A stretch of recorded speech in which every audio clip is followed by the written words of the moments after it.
Bonjour les amis, bienvenue à La Rochelle, sous un soleil accablant. Les amis, pour ceux qui êtes sensibles à cette bonne ville de La Rochelle, souvenez-vous, il y a 10 ans, et oui, il y a 10 ans, c'est un anniversaire qu'on fête, mais il n'est pas glorieux.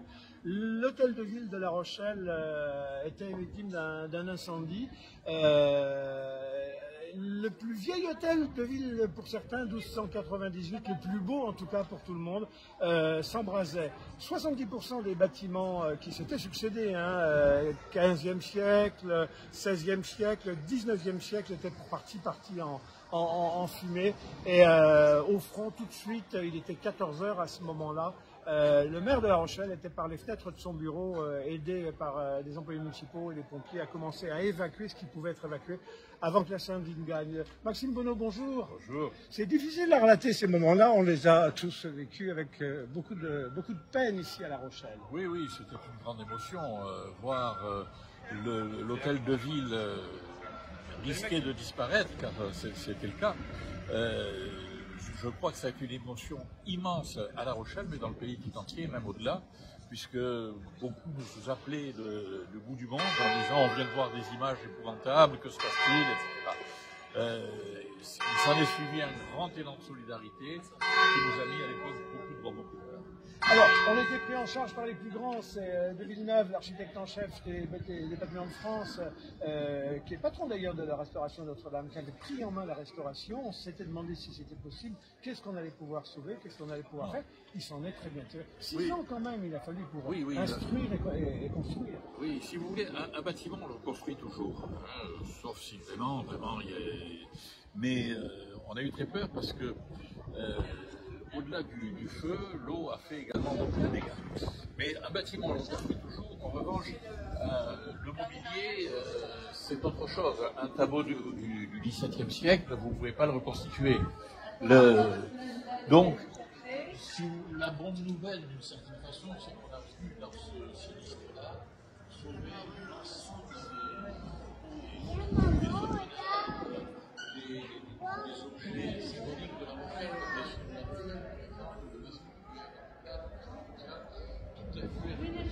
Quand on sait comment l'histoire de France, le président Mitterrand, lors de un passage, l'a rappelé, a plusieurs fois trébuché ici, enfin elle s'est écrite ici l'histoire de France, oui, avec les guerres de religion, etc. Il y avait vraisemblablement des objets de grande valeur. Raconter l'histoire de La Rochelle, c'est raconter un bout de l'histoire de France. Et c'est vrai que nous en avions quelques témoignages. Alors je vous disais les sceaux de La Rochelle déjà, qui datent du XIIIe siècle, des toiles du XVIIe siècle, beaucoup d'objets qui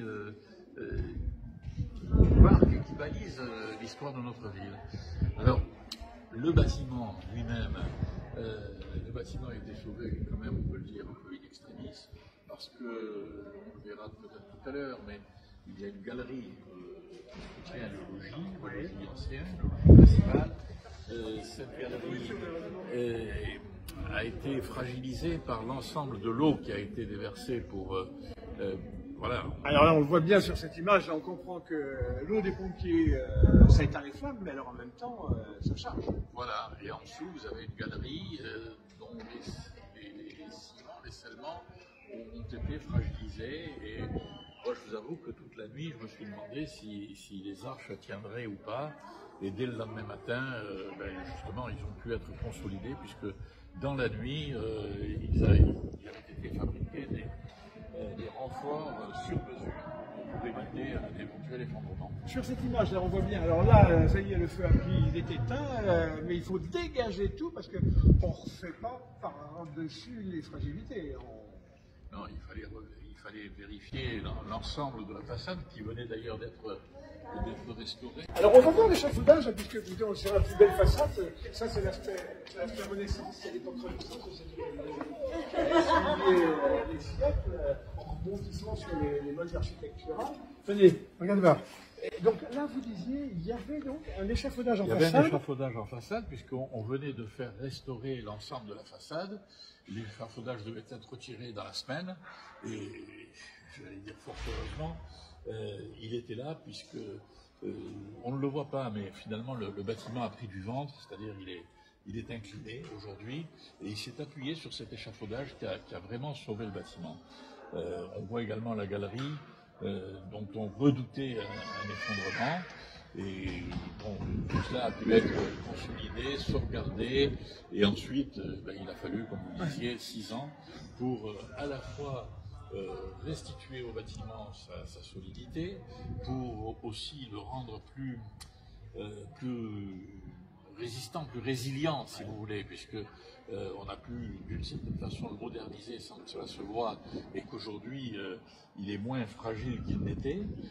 Et pour aussi refaire les décors intérieurs qui avaient énormément souffert. Et c'est très impressionnant de voir que, par exemple, la salle des fêtes que l'on a vue tout à l'heure, qui avait des tapisseries qui dataient du 19e siècle, et qui avaient été endommagées par le feu et par l'eau, ces tapisseries ont pu être restaurées, c'est-à-dire celles que l'on voit peut-être tout à l'heure dans la salle de fête, et que vous verrez quand vous le visiterez, sont des tapisseries originales, ce ne sont pas des copies. Alors, on va avancer justement dans cette fameuse salle des fêtes. Je vais vous laisser nous... Hop. Allez, je vous avance sur le main. 70% du bâti avait été détruit. Il y a des côtes dans lesquelles on dit c'est foutu, on n'y arrivera pas. Non, on peut toujours restaurer un bâtiment, on peut refaire une copie finalement. Là ici, bon, beaucoup de pierres ont été changées parce qu'avec la chaleur, les pierres avaient éclaté. Donc, je ne veux pas dire que vous avez que des copies, mais il y a beaucoup de pierres qui ont été changées, beaucoup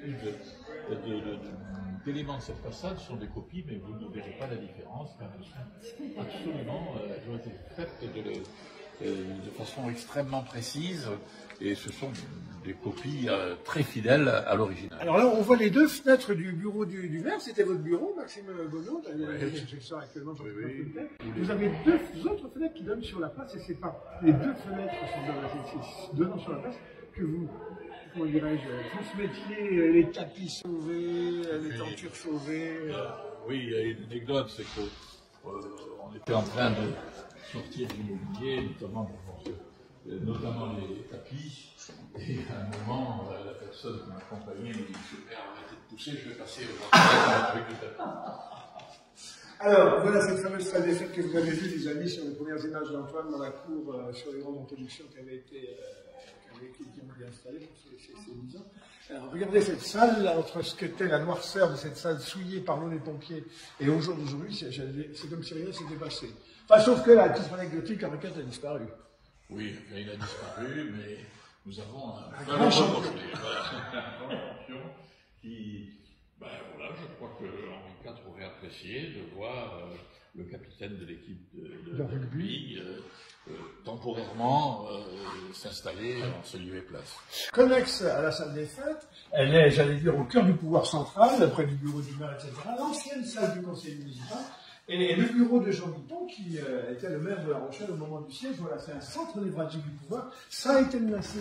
Ah oui, tout à fait.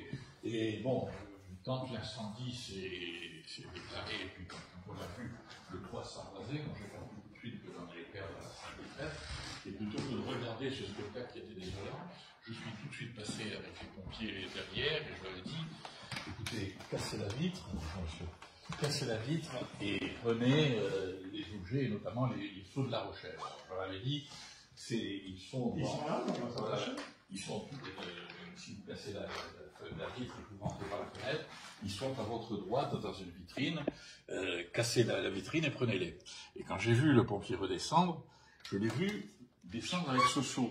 C'est un seau qui nous a été offert par la ville de Guy-Rochelle, qui est une belle pièce. Très joli seau, oui. Et je me suis dit, oh là là, il n'a pas compris. Mais non, non seulement il avait compris, mais il était très astucieux parce que dans le seau, il avait mis les seaux. Voilà. Oh, les amis, les petites histoires derrière la grande histoire, comme toujours.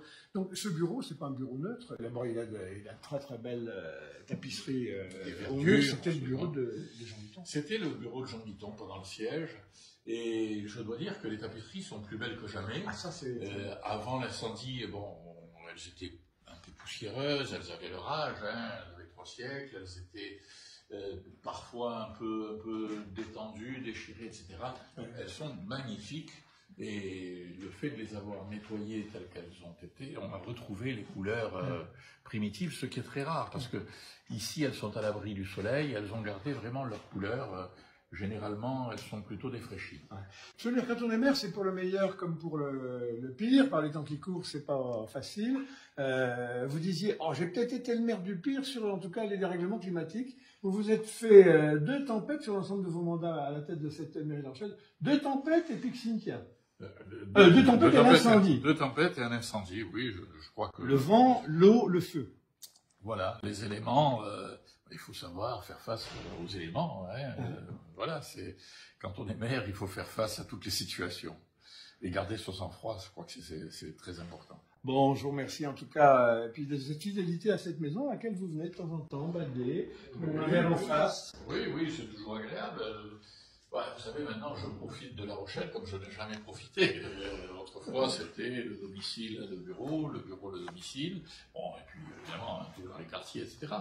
Mais maintenant, je vis une vie de Rochelais et je me dis que cette ville est vraiment merveilleuse. En tout cas, c'est un des meilleurs conteurs de l'histoire de La Rochelle et de La Rochelle. Si vous tombez dessus, saisissez-le. C'est un gars abordable, simple et qui va vous embarquer dans les coins, les recoins de cette ville avec toute la connaissance qu'il a de son histoire. Voilà, les amis. En tout cas, j'allais pas dire bon anniversaire, c'est pas un bon anniversaire, mais il faut se souvenir, il faut surtout se souvenir dans des situations comme ça de la façon dont l'histoire se fabrique. Voilà, c'était il y a 10 ans, c'était très exactement le 28 juin 2013. Il aura fallu 6 ans monter les dossiers, refaire, et depuis 4 ans, elle est livrée au Rochelais. Et à vous, aujourd'hui, à l'occasion de cet anniversaire, c'est portes ouvertes, donc on vient, on vous fait des visites, profitez-en, ça va durer jusqu'au week-end.